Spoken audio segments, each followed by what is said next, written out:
This is the Dane Moore NBA podcast brought to you by Prize Picks, coming at you Wednesday morning. It's January 24th, and I have Chris Hine from the Star Tribune here with me. We're going to squeeze in an episode here before the Wolves start this back-to-back in Washington and then Brooklyn or Washington, D.C. and Brooklyn these next 2 days.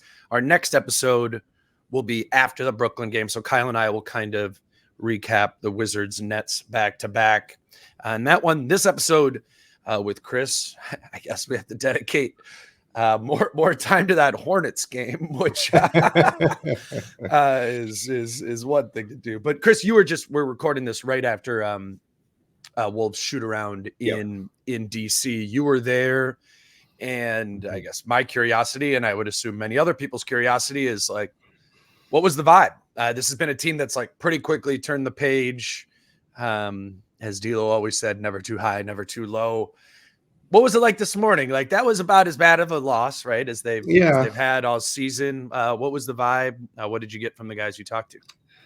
Talked to Rudy and Nas, and I think the vibe, especially from those two, you're going to get a lot of reflection on how the team did as a whole. So there's definitely a sense that we got to move on from this quickly. Got to learn. We were immature.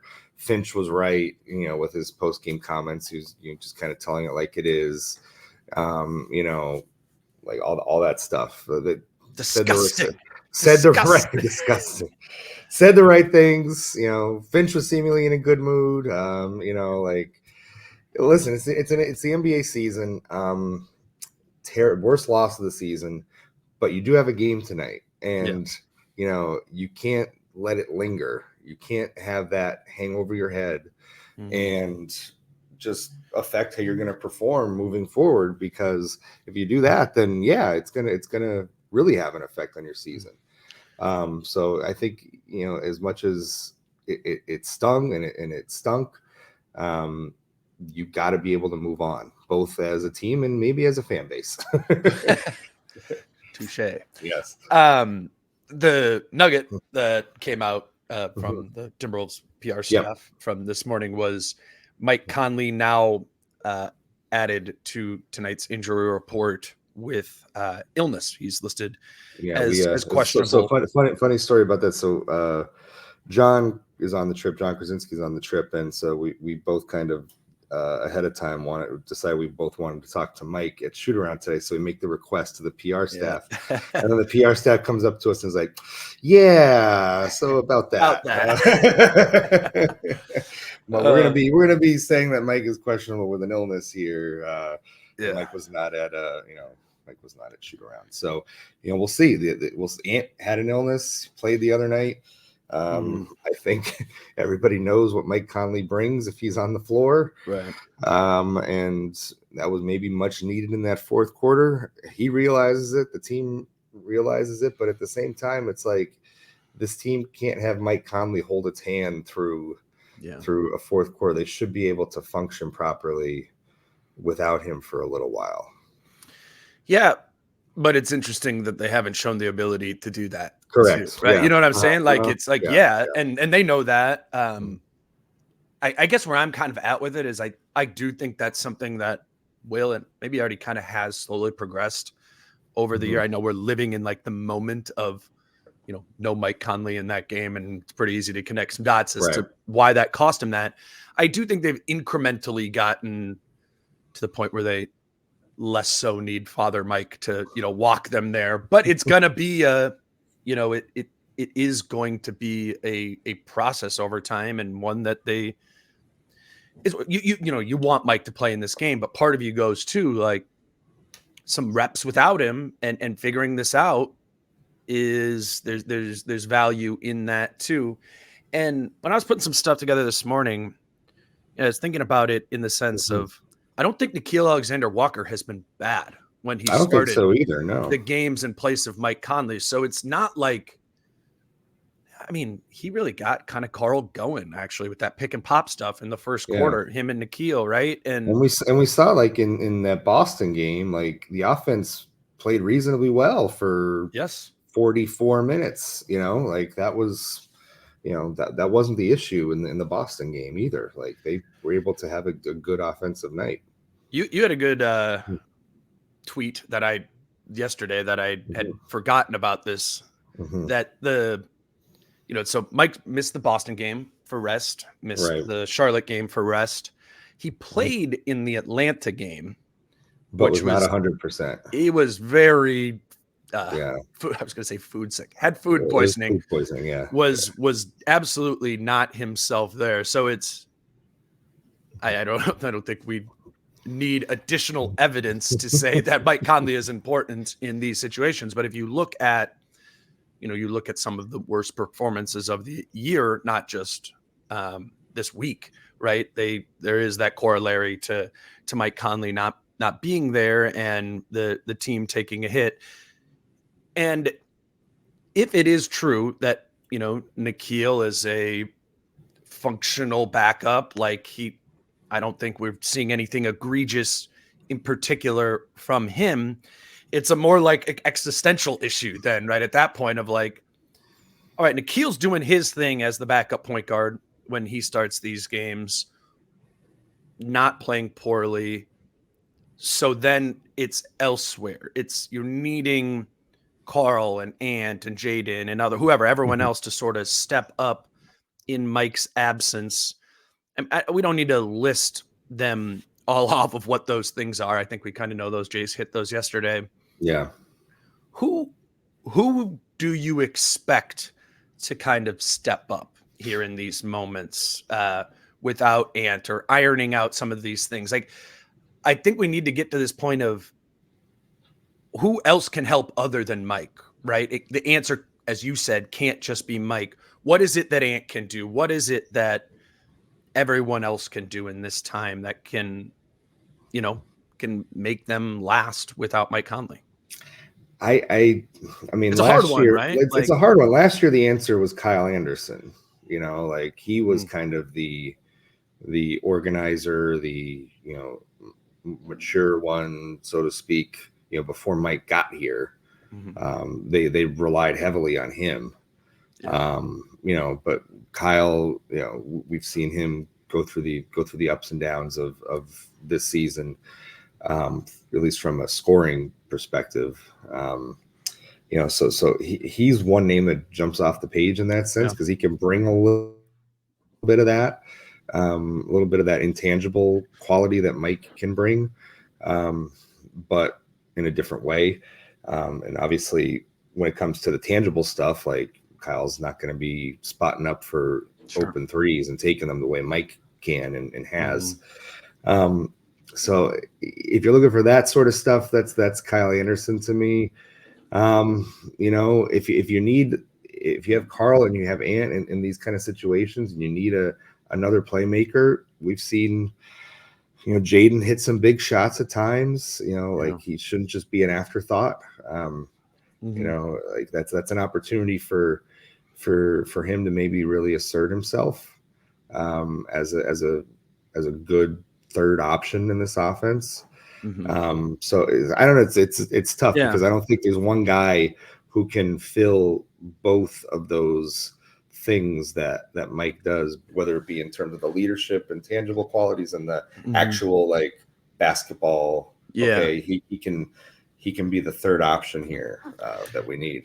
I was just, and this is not a perfect representation of anything here, but I just went and looked at on-off stuff, right? And where do they benefit most when Mike's on the floor versus where they hurt most when he's off the floor? And in those just encompassing numbers from the whole first half of the season, it's defense is where it shows up most with Mike on versus off, the differential there. And a lot of that is tied to Mike plays the vast majority of his minutes with Rudy Gobert. And I get that that's what's juicing that. But I do think there's some truth to the idea that when the defense is on point, there's less of the crumbling that happens offensively.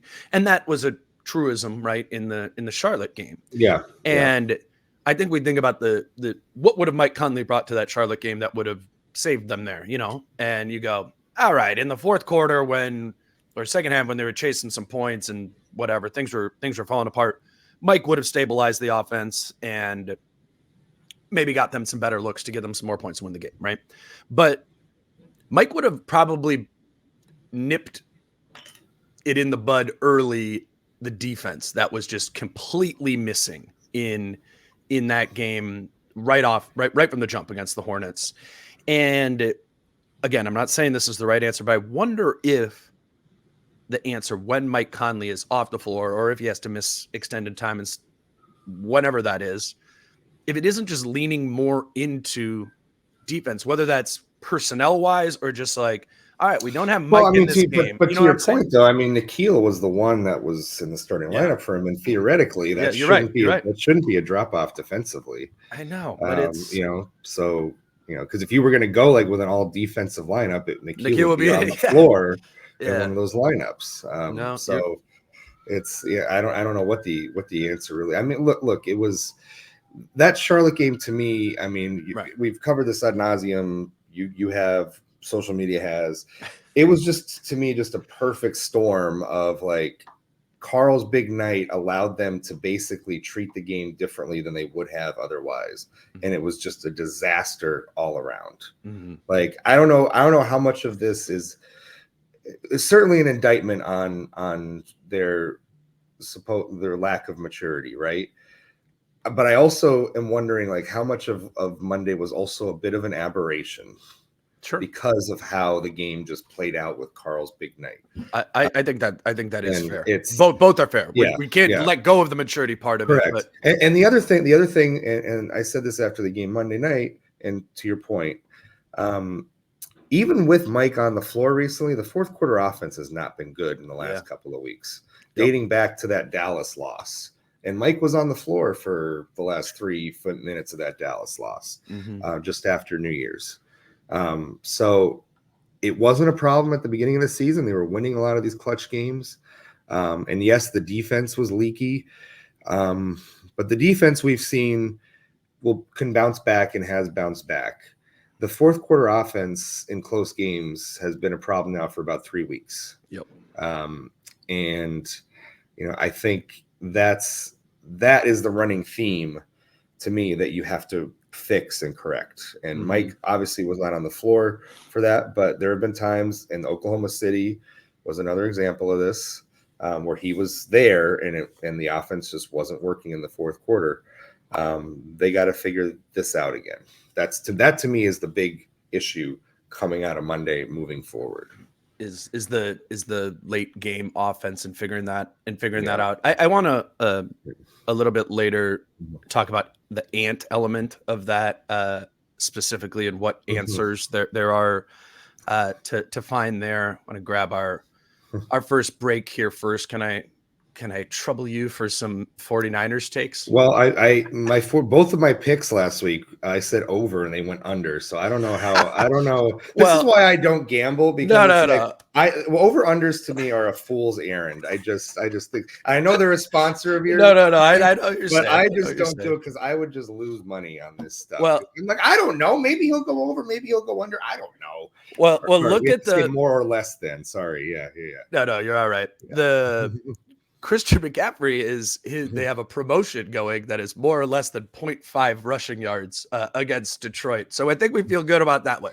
We can lock that one and throw that in there. I'm more I'm more interested in just like what you think of this matchup, against Detroit, and then off of that, maybe from the Detroit side of it, like where could they hurt the 49ers?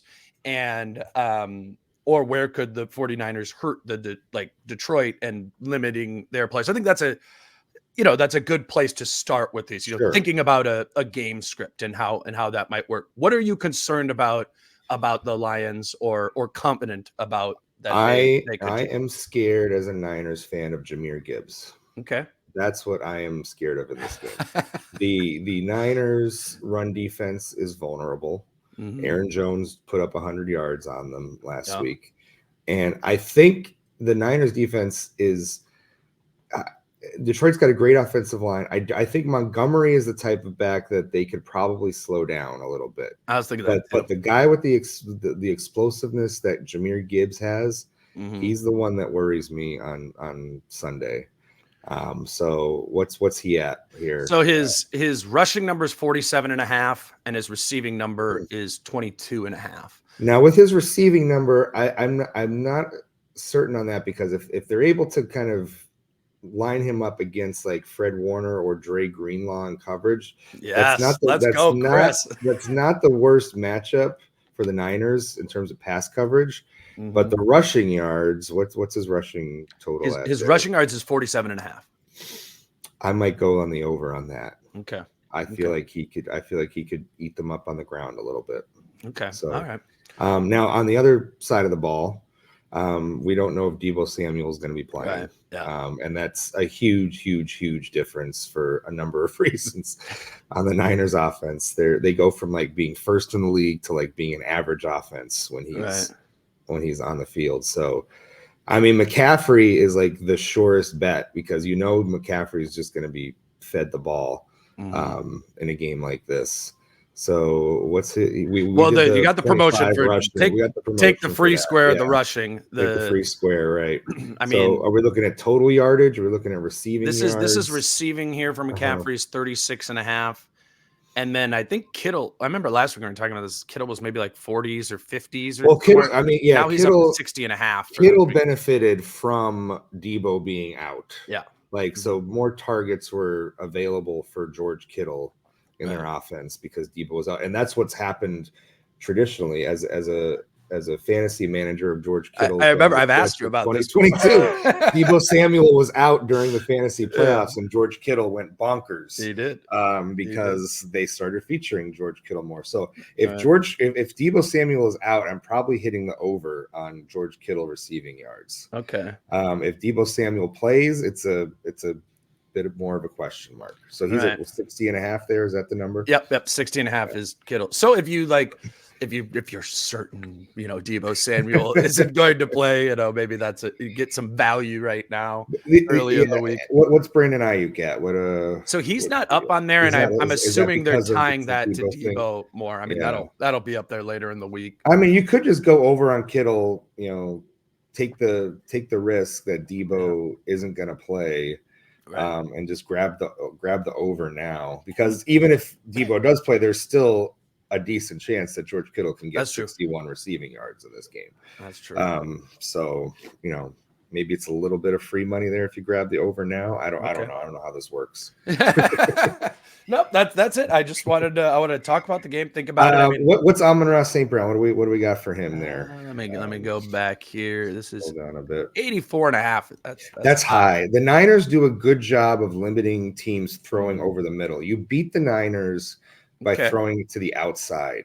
Oh, actually, Ayuk is on here, 80.5. Oh, 80.5. That seems so. High. It sounds like they're assuming with these numbers as set right now that Deebo's not playing. Yeah. That seems high to me. Now Jameson Williams, 28.5. That intrigues me. Josh Reynolds, is there a Josh Reynolds? Reynolds 35.5 here. Laporta 47.5. One of those guys, Josh Reynolds or Jameson Williams on the outside, might have a decent day. Okay. Just because that is where you attack the Niners passing wise. Over the middle, Fred Warner and Dre Greenlaw tend to make that a no-go zone for teams. So right. I love it. That'll be a fascinating matchup. So Jahmyr Gibbs is in line, I think, for a big day. Okay. I really think that, yeah. Okay. That's prizepicks.com, Prize Picks app. Thanks for rolling with us with some football talk here briefly. But yeah, promo code Dane for a $100 sign up bonus if you want to try that out this weekend for the slate of games that are ahead. All right, I want to talk about Nickeil a little bit more, and I would start by doing this. I asked Finch after the game about Nickeil in a starting role. I've just broadly been super impressed by Nickeil, regardless of what the role is. I feel like night to night, I'm like 80% of the time, I'm like, good game by Nickeil, like delivered and maybe exceeded expectations. So here's Finch on Nickeil in the Charlotte game, starting in place of Mike. It was really delivered I think in pretty much every game you've started him this year. What have you seen from him in that role, which is a little bit different than what he has normally night to night? Yeah, I think with that, he gets a lot of really good looks. I think he got a really good looks. Gets us into our offense, then stays shot ready off of it. And I think he's the primary handler out there. I think he feels comfortable for that, but he's gets us into the actions where Cat and Ant usually can create some traffic, and then get him some good looks. So, but I also liked his decision making when he got to the paint. So I was looking at some Nickeil stuff this morning, Chris, and just like, well, in terms of defensive estimated plus minus, they actually have him as the most impactful defensive player on the Wolves this season. I mean, it's right up there, right next to Jaden and Rudy. So whatever, a percentage point here or there, but like statistically, it's matching the eye test. And to that end, like, you signed Nickeil for $4.5 million for this year. Like, if he was gonna, like, for $4.5 million, if he was even gonna give you just part of what he gave you in the play-in and the playoffs last year, just on the defensive side of the ball, you go, that's a win for $4.5 million. I think he's been just as good, if not arguably better, because it's a larger sample size on the defensive side of the floor. I'm just like, I'm really intrigued by Nickeil as like a long-term piece on this team. And because he is 24, right? There's the idea that, there's still more that he could tap into in his game. And I've always, I don't see him to be a true point guard, right? Like, he's not the heir apparent to Mike Conley. Right. But there's a lot of, in this offense, you need a lot of creators, secondary creators. And I feel like Nickeil has more there. Though, to be fair, it's not really showing up. Like, his numbers like at the rim are really poor. It's interesting, like, because I'm going to be, hopefully in Sunday's paper, you're going to see a long feature from me on Nickeil. Awesome. We're going to tease that a little bit here. I don't know for sure. I don't know when it's going to run, but I'm hopeful that it'll run soon. Okay. And I think, to your point about there being more with Nickeil, one of the things that you'll see in the story, and one of the things that we've heard Finch talk about and Nickeil talk about, is dating back to their time together in New Orleans, when Nickeil was maybe trying to do a little too much. Yeah. And that got him into trouble, or whatever you want to term it. He got him removed from the rotation. Got removed from the rotation, traded now multiple times in his career.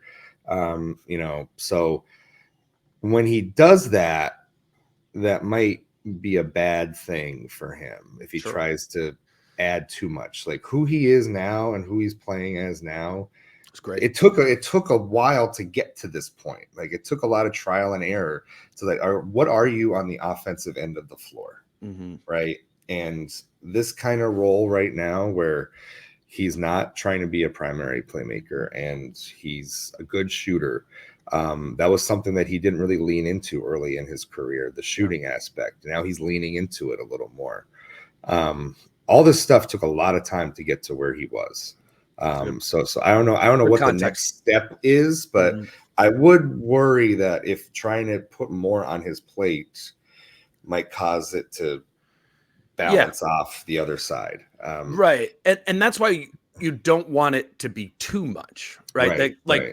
But I do think it's a situation, and this is just based in belief of, like, I think he's a good player. I think he's a focused, smart, all of those things that, we can go off of when he was 21, 22, whatever.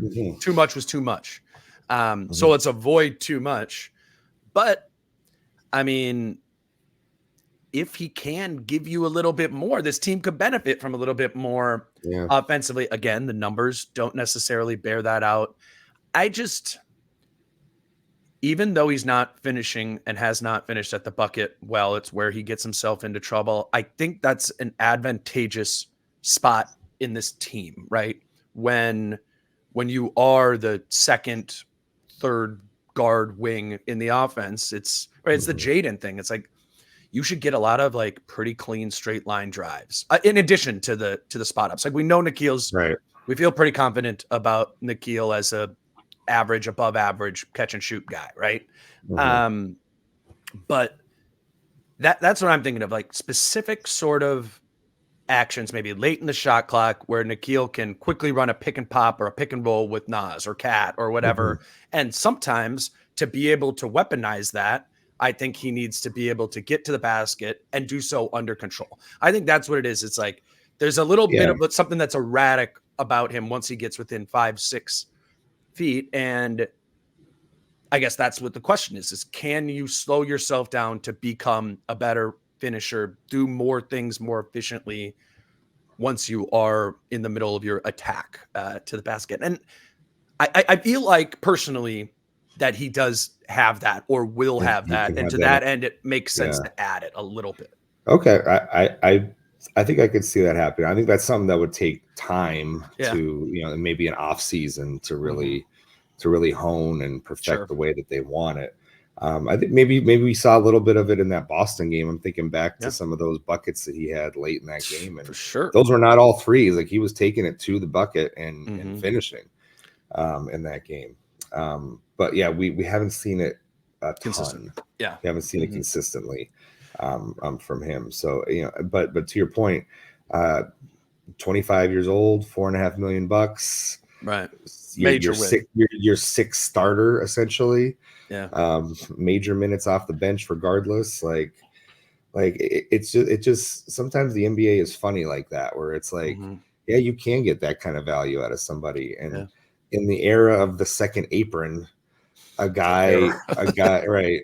If we're going to call it that or whatever we're calling this. No, it's I don't know why a guy contributing as much as he is, making what he's making is really, really valuable for a team. Perfect example is, Shake Milton and Troy Brown Jr. signed for the same amount of money. And, Shake hasn't delivered what was, maybe you hoped for from that role. And, Troy hasn't gotten a ton of opportunity, but he's had his moments and stuff. I just say that to mean like a $4 or $5 million player is a dice roll. There is no guarantee of impact when you sign that player. And for Nickeil Alexander-Walker to be a pretty guaranteed impact defensively and knowing his role and being consistent and solid in what he does, that's a win. It probably is when I'm sitting here being like, oh, I want more. I think there's more in there, is probably asking. It's definitely asking for more than you paid for. Yeah, asking to play above his pay grade. Yeah. But what does this team need though, Chris? Like what is I talked about this with Chase yesterday. It's like you start, everybody comes flying in after the Wolves Hornets game, and it's like national wise, this team needs a backup point guard. This team needs a backup point guard.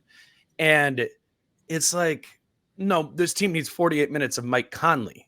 That's not like, you're not going to go get that 16, 18 minutes of Mike Conley. I mean, yes, Tyus Jones would probably give you something close to that, but it's going to be tough to get. Tyus Jones is not a backup point guard in the NBA anymore. And he's going to cost a lot, maybe more than the Wolves have.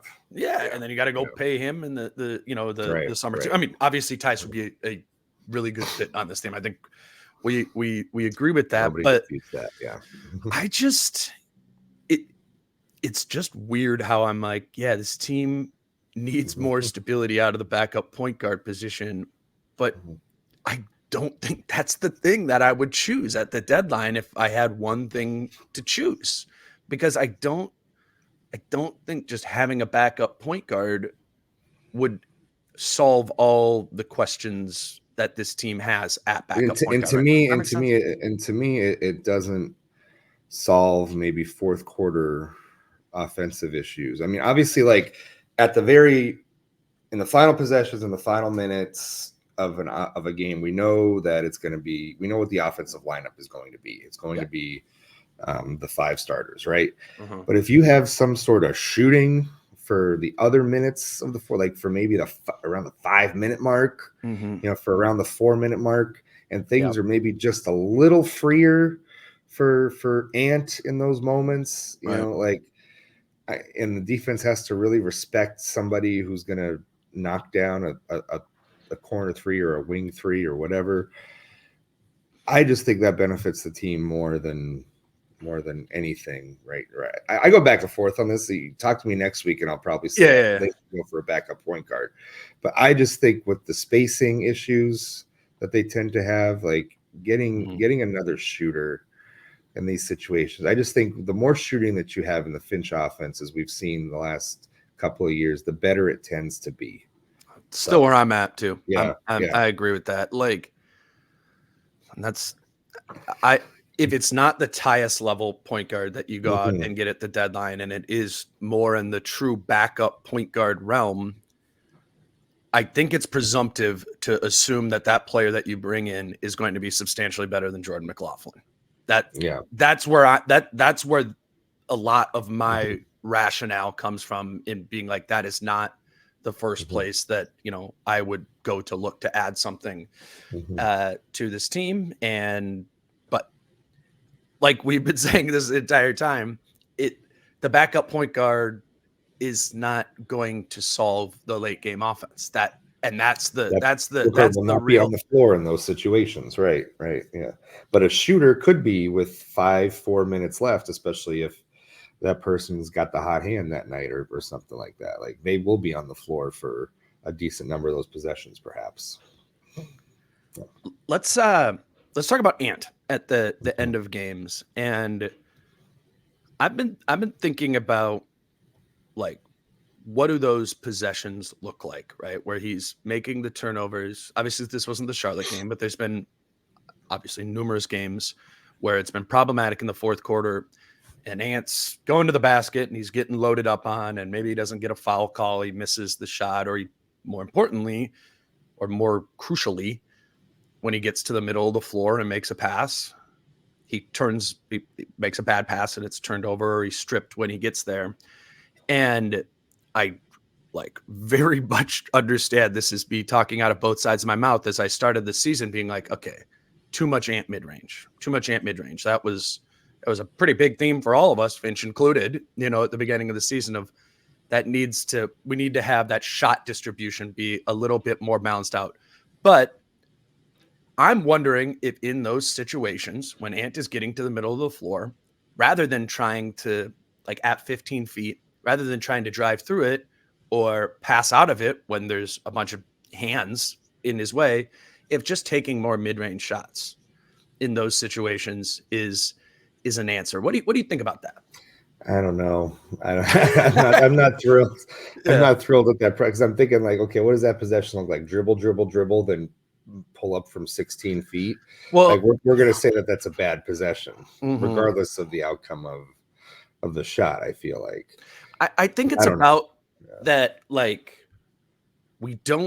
Ant doesn't have his spots specifically from the mid range. That's true. Right. Like what is Ant's go-to mid-range? Like spot. Shea, when you watch Shea, there's always that, like, we need a bucket.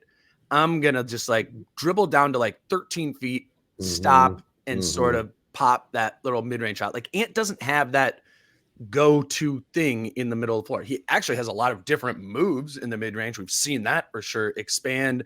Like, his pivot game, pump fake game is, like, grown. But what are those specific spots that he needs to get to so as to be able to do it at a higher efficiency? And I think that is, like, finding a repeatable action in the middle of the floor that generates a shot for Ant would drive that efficiency up. And until he has that, my suggestion probably isn't an answer, right? Yeah.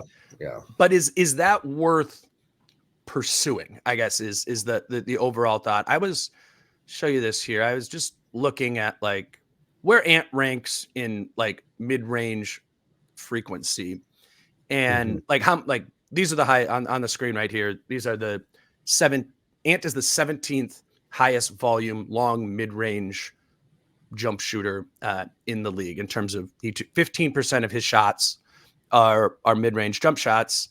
And there are 16 players who shoot more than that. DeMar DeRozan is the highest. 32% of his shots are mid-range shots. Brandon Ingram's up there. Kevin Durant. Those are the guys. And Yeah. Ant's only taken about 1 in 6 of his shots, right? That's the way to think about it, is a long mid-range shot. DeMar DeRozan, 1 in 3. Mm-hmm. And so it would be easier for us to make an argument to increase that mid-range jump shooting volume if Ant was hitting these at a higher clip than the 40% he's made. If you look at these other 16 players who shoot more mid-range shots than he has, the only players who are shooting a worse percentage are Bam Adebayo at 36% and Paul George at 39%. All the other guys are 40% or higher there. So for Ant to increase his volume of mid-range shots, we need to be confident that he's going to make them at a higher clip than 40% to get up to Jalen Brunson makes 46% of his. Brandon Ingram makes 45% of his. Michael Porter Jr. makes 52% of his. Like, it needs to get more up in that realm, probably, to justify it. And I just think it eventually it will, and we do this thing all the time of like, okay, Ant, can we get the shot distribution down? Can we make the mid-range thing less of part of the answer for him? And I'm just at the point where, like, he's always going to be a mid-range guy. Like, that's always going to be a part of his game. So rather than us talking about it, I mean, like the royal us, like talking about doing less mid-range shots, maybe our conversation should be about how does he take better mid-range shots? He can make them at an over 40% clip once he finds those spots, I think, and is able to do that. And it's not going to solve your late game offense completely by Ant just becoming a more efficient mid-range shooter, but it would help it. And I think it's something that's really critical for him to find in early here in his career or late here this season, because he doesn't have a floater. He's not a floater player, right? If he's taking a mid-range shot, it is pretty much one of those pull-ups. So finding those spots to hit those mid-range shots more consistently by taking the same ones, I think does benefit the late game offense if it doesn't solve it, if that makes sense. Okay, I buy that. I could buy that. Like if he was shooting at like a 50% clip, then I would feel, then you say jack it up a lot better. You say go for it. I didn't think it was about 35% last year. I never thought about it in those terms though. Of like, most mid-range shooters, now that you think about it, they have like their spots. Yeah, right. That they're super comfortable and super efficient shooting from. And I don't know what the Ant one is. The Ant one is like, I think right now it's like trying to bank it. I think that's like that's what he might prefer from like 14, 15 feet is the side kind of like shot angle. And maybe that becomes it, but we need to what is the path to getting there? And where is it? Is it a 14-foot bank shot? Is it a 19-foot bank? I just personally, as bad as the possessions are, I would prefer him to take a step back three over a mid-range at this point. Like even for as bad as that is, at least like I feel like I don't know what his percentage is on step back threes right now, but like if his mid-range shot is hitting at 40% clip, that's 0.8 points per possession, right? So even if and you're right, even if he's 30%, that's 0.9, yeah, 0.9, there just is an element though of you want him to get downhill, right? You want him to get to the basket, and you want him to play make out of that. I'm more thinking about the specific possessions, and there's a lot of these where he is downhill and it gets walled off, right? They load up 2-3 defenders and he can't get through it. And, your first thing is to pass out of that. But, if his teammates aren't set up in the right position, if there isn't good spacing around him, there might not be anything to kick it out to. And that has to improve too. Like, somebody be in the corner every single time Ant gets in the middle of the floor. Let's have two guys in both of the corners. Like that needs to be a thing. But when those options aren't there, which is just going to happen, it's just going to happen. Sometimes the rim's not going to be there, and sometimes the kick out is not going to be there. And he's not great at making that kick out yet without turning it over. I do still think for now, that would benefit this team if he upped the mid-range volume a little bit. That, I don't know. I mean, we've seen it. We've seen the mid-range volume be too high and hurt them too, but I think it's part of the temporary answer to this. And over time, Ant's going to get better from the mid-range. He is going to get up to that, right? Like, don't you think? Like at some point, he's going to be a high 40s mid-range guy. He's not there yet. Yeah. So I guess what I'm just working through is my general aversion to those shots. But some players take them, and it's just because they're such high volume players, they're going to take them. And Ant is one of those. So maybe part of the equation for improvement. I guess for me, it's just how you arrive at that shot is what matters to me. Like if the possession is just like dribble mid-range as the shot clock's going down, that to me is a waste of a possession. If it's like we tried something else, couldn't get a look, and now the clock's going down and all you have left is like a mid-range, then that's more acceptable to me. Like if you've exhausted other options on a possession, as opposed to just waiting for the shot clock to go down. And when you do that, it allows the defense to just focus in on you because they know you have limited options because the clock's winding down. I'm with that. Like that to me, that's the difference. So if it comes at the result of a decent possession, then great. Yeah. But if it's just, it can't be in place of good offense. I agree with that. Yeah. I'm talking about specifically the possessions where it is devolving and there is 6 seconds left on the shot clock. That would be fine. Yeah. And the biggest thing here is finding that go-to thing that, to be fair, a lot of those guys on that list are older, more mature, and have developed that over time. Like I don't think Jalen Brunson was doing this at 22 when he was pretty sure Jalen Brunson was a rookie when he was 22, or a lot of these guys. Like the numbers progress over time.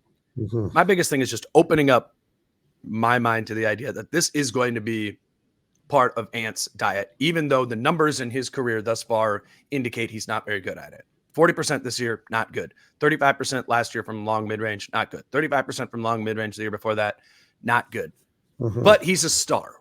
And so it's going to remain part of the mix. It just is, particularly in the playoffs. So I don't know. I'm curious to kind of watch that, as there is just a general trend of his mid-range frequency going down. As if you look at his mid-range attempts month to month, they've progressively gone down, and his turnovers month to month have progressively gone up. That's not a direct corollary. There's obviously a bunch of other things there too. Yeah. I've said it like 6 times. I just think it's part. I think it might be part of the answer. Do you have any other stray thoughts from the Hornets game that we haven't got to here? I mean, I feel like everybody's done a good job. You don't really need to hear from me 2 days after the fact. Really good job. I guess part of me, like, it's 1 of 82. Some losses hurt more than others, but at the end of the day, this team has to move on. Like, you have to put it behind you. Yes, it stings, and the fan base is not going to forget about this one for a little bit.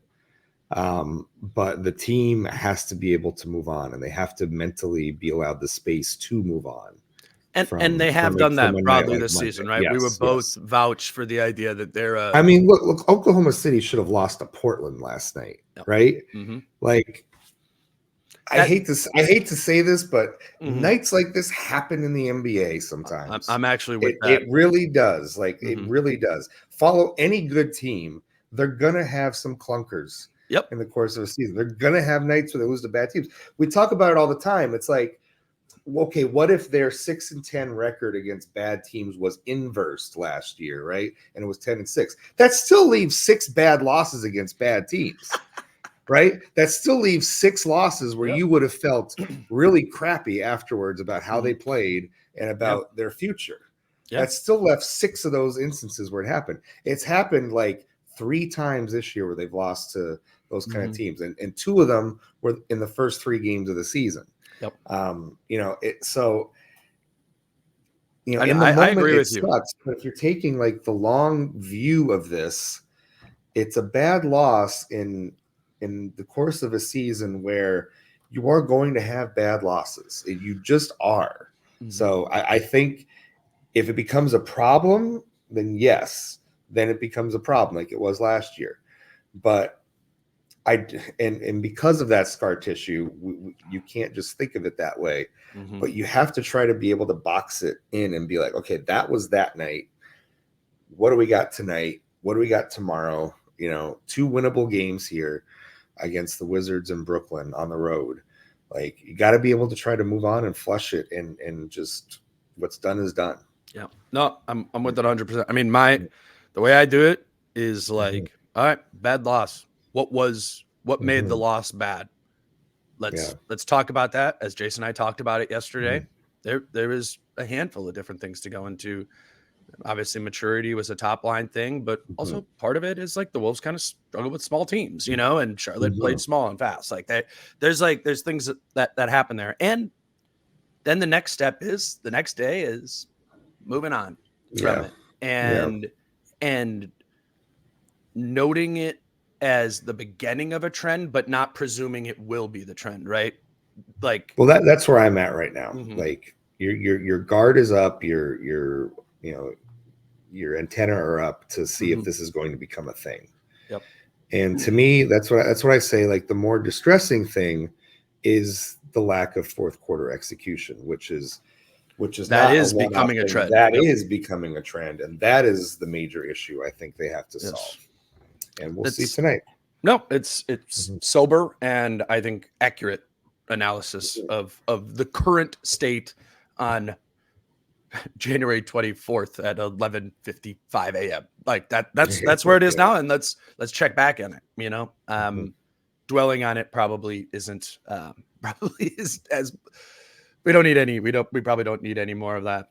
Yeah. You mentioned the Nickeil feature. Can you hint at what you're working on the East Coast? You know, like I said, I hope to have this story running soon. But you know, one of the things that I noticed about Nickeil almost from the day he got here is at his locker, he always seems to be like reading a book of some kind. So I delved into him about that and kind of how that started and what he's read and why he started reading a lot. And how that's affected his mindset over the last 2 seasons, and what he really thought when he got traded to Minnesota. So cool. I'm excited. Stay tuned for that. Stay tuned for that. Hopefully, running Sunday. And then another one you're working on while you're out there too. Well, we'll see. Okay, we'll keep that one under wraps for now. All right. We'll see if that one can come together the way I want it to. And then the Nickeil story is a good story that I don't think has really been told yet. And I'm myself and others are, I'm sure, interested to read that. And the other one that you've told me that we're not sure about yet is also a story that hasn't been told.